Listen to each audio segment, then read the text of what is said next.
Hi, welcome back to my YouTube channel.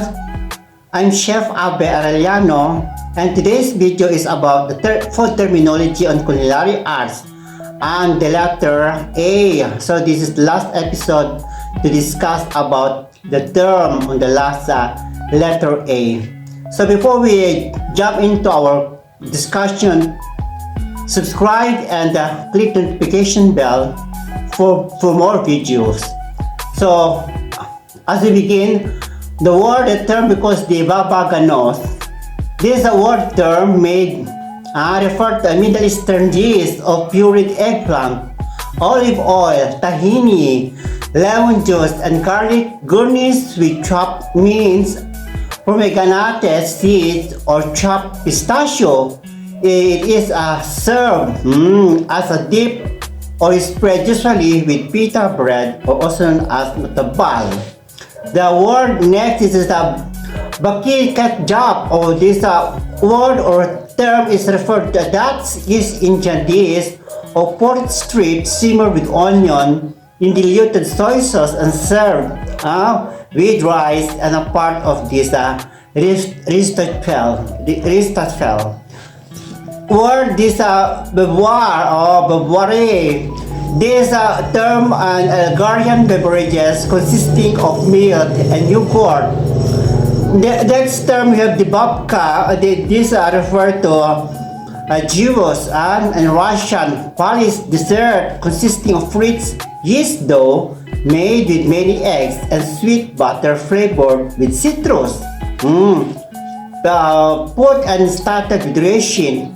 Citrus peel and started with resin. Sometimes cook or cinnamon, or sometimes with cocoa or cinnamon, or sugar syrup. Now this term again is the babubka. This term refers to a tall, round Czechoslovakian cake made of alternating layer of chocolate and vanilla butters are flavored with nuts and rum. Next term we have this baby or blue potato. This word refers to a variety of small, long, thin potato with lavender blue flesh color. Word this term baby back ribs. This a favorite fabricated cut of pork, primal loin. It is slab of ribs weighing 1.75 pounds or less. The next word is the baby boar. This term is referred to a wild boar, a slaughter when younger than 6 months. It reddish pink flesh has more delicate flavor and more tender texture than that of the mature wild boar. Next word we have the baby lamb. This term refers to meat of sheep slaughtered when it is 6 to 8 weeks old. Meat is very tender with a mild delicate flavor, and mutton with spring, or we call this known as the spring lamb. Next word, baby vegetable. This word refers to a marketing term used to describe small vegetables that are pickled, young, or hybrid grown to be small. They are generally sweeter and more tender and add appearance of the plate. Next word, we have this bacalhau. This bacalhau, this is a type of salt called used in Portuguese and Brazilian cuisine. Also this bacalhau or bahau is a salt cod. It's a kind of fish, Scandinavian or the American and Spanish cuisine used in the South American and Spanish cuisine. Next term we have the bacalhau matatas. Bacalhau cum natas. This is referred to a Portuguese dish consisting of dried cod and potatoes in a cream sauce. Next word is the bakal. The bacalhau gomsa is an Angolan dish consisting of salted codfish and potatoes flavored bay leaf, onion, pepper, and oregano and garnished with olives and egg. Next word, because they call this term as bachelor's bottom. This is small cookie topped with maraschino cherry. We call this bachelor bottom. The next term we call the basi. This word refer to the Italian far kisses and used to describe small round chocolate coated with hazelnut candies made from Perugina Candy Company. Next word we have the word back. Back as in B-A-C-K. This is referred to a portion of veal carcass that contains the ribs and loin, primal in one place. Or is also this word referred to a portion of lamb carcass that contains the rack and loin primal in one piece spine.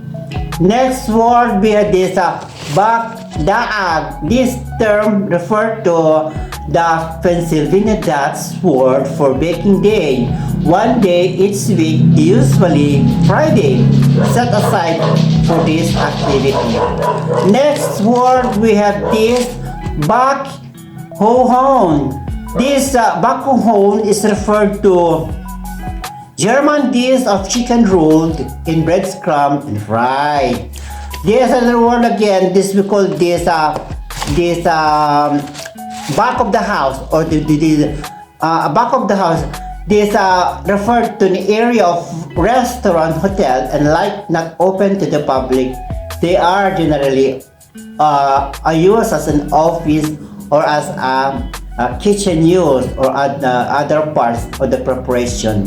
So this word also called the bakhoham. This referred to German dish of chicken rolled in breadcrumbs and fried. So next letter or word we call this back ribs.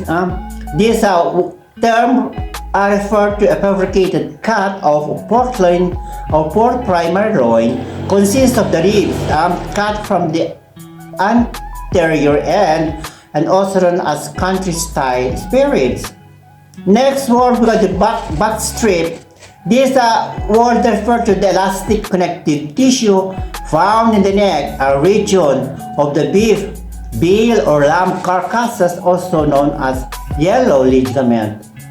Next word, which is backwaiter. Backwaiter is referred to a person at the restaurant responsible for clearing plates, refilling water and bread, crumbling to the table, and other tasks, also known as bus person or the bussers, commis de rang or commis de chef de rang, and dining room attendant. This another word. Another word called is bacon. This referred to a fabricated cut of pork carcass cut from the side of belly, consisting of fat interspersed with strands of meat. It is salted and smoked and available sliced or in slab. Another word is called the Canadian bacon. This type of a bacon, probably usually in Canada. It is a fabricated cut of primal pork loin, and it is plain or plant lean, boneless pork loin, roast that is smoked, known as a bacon in Canada. This is a clean, lean meat, boneless pork. Now the word bacon bits. This is referred to a small chips of preserved and dried bacons. It can be lean or it can be bacon. Products sometimes made from soy and other vegetable protein. Next word from this word badami. This referred to an Indian preparation method in which meat and chicken is cooked with ground almonds and spices. Next word we have badam. Badam is an African dish. This is referred to African dish consisting of chicken baked with almonds and pistachio and seasoned with cloves, cardamom, coconut, cinnamon, poppy seed, and cumin, ginger, garlic, and chiles. Next term we have this bada. Bada is referred to small fried donut shape in bean dumplings. So next term again, this we call the bagatelle. Bagatelle. This is a French strawberry cake composed of Genoa cake split and filled with diploma cream and fresh strawberry and topped with a layer of pale green marzipan, also known as le fraisier. Next word, again, this bagel. This is referred to a donut shape, a Jewish yeast roll. It is cooked in boiling water, then baked which gives the roll and shiny glaze and chewy texture. This egg baguette also referred to a bagel made with eggs, which makes the dough lighter. Again, next word is another word for bagel. Word bagel chips. This word refer to a thinly slice of a stale bagel seasoned with garlic, salt, herbs, and cheese. Now this is another word for bagel called this bagel dough. This is referred to a boiled hot dog baked in bagel dough. Another bagel with a shmera.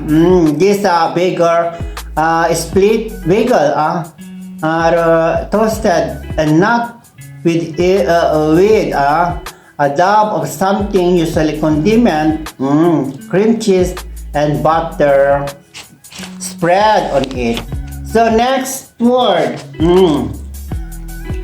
Now this is the bagar. This bagar word refer to an Indian spice, perfume, butter, and used for flavoring delicacy. Dal or flavoring dal, yogurt, salad, vegetable releases, and some meats and poultry preparation. Now this again word, the term, or we call this bagna cauda. This word referred to in Italian for hot bath and used to describe a dipping sauce made of olive oil, butter, garlic, anchovies, and served with vegetables. Next word, we have the bagna cauda pot. This word referred to a tall glazed earthenware pot used for bagna cau and often available with burner. Next word, we call the banyom. This word or term refer to a dish of fresh anchovies cooked in a tomato sauce, the specialty of the fishermen near Liguria, Italy. Next word, we have the bagoong. You know that bagoong is a Filipino fermented paste made from shrimp or fish, has salty flavor, and it is used as condiment. Next word, bug out. This bug out word or refer to a bake shop term meaning to press and product out of a pastry bag onto a baking pan and is served and for the desired form or shape. Next word, the baguso.